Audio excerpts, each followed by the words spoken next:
L'interconnexion offre, en effet, de multiples avantages allant de la sérénité des affaires à l'augmentation des recettes fiscales et douanières, en passant par la mutualisation des ressources, la disponibilité des informations, la minoration des risques. Pour les pays de la Confédération des États du Sahel, l'interconnexion des systèmes informatiques des administrations des douanes est un impératif. Cette rencontre qui nous permettra non seulement de nous accorder sur des pistes de solutions au fin d'améliorer et de consolider la gestion de l'interconnexion existante entre les pays de l'AES, nous donnera également l'occasion de signer un protocole d'accord et une instruction cadre relatif à la mise en œuvre de cette interconnexion avec les douanes sœurs de la République togolaise.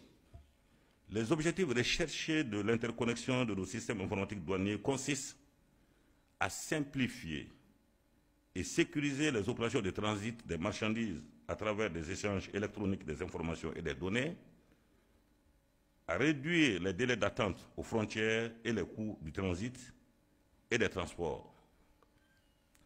Ces résultats attendus contribuent sûrement à l'accroissement de nos recettes douanières, la croissance et la compétitivité de nos économies.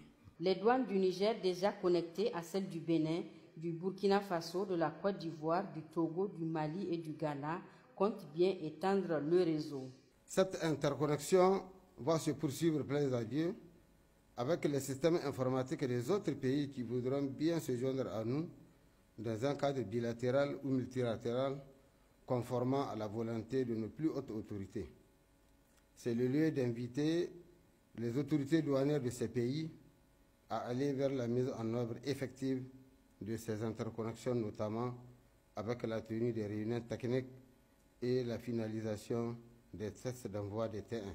L'ouverture de la session a été présidée par le ministre délégué auprès du Premier ministre chargé des Finances.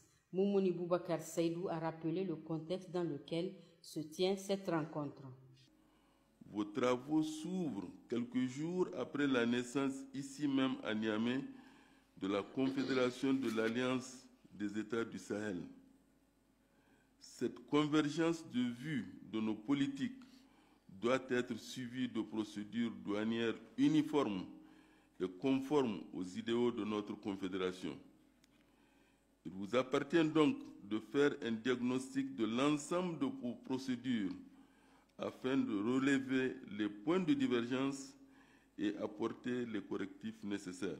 Dans l'après-midi, les directeurs généraux des douanes des pays de l'AES et du Togo ont procédé à la signature des documents issus de la réunion des experts du protocole d'accord et du projet d'instruction cadre sur l'interconnexion de ces pays sous la supervision du ministre délégué aux Finances. Un communiqué final assorti de quelques recommandations a sanctionné ces assises. Déployer le système de l'interconnexion sur l'ensemble des bureaux de douane ouverts au transit au plus tard le 15 novembre 2024. Faire participer les partenaires des administrations douanières, notamment les chambres de commerce, les conseils des chargeurs et les commissionnaires en douane agréés aux travaux d'interconnexion des systèmes informatiques pour faciliter l'adhésion à la réforme et sa parfaite mise en œuvre. Susciter une rencontre avec les chambres de commerce et d'industrie et les conseils des chargeurs pour trouver des solutions de mise en œuvre d'un identifiant fiscal unique et d'une garantie unique. Établir un chronogramme de mise en œuvre effective de l'interconnexion entre le Mali, le Burkina et le Togo. Rendez-vous est ainsi pris pour juillet 2025 à Bamako au Mali pour la deuxième réunion des directeurs généraux des douanes de l'AES sur l'interconnexion des systèmes informatiques des administrations douanières.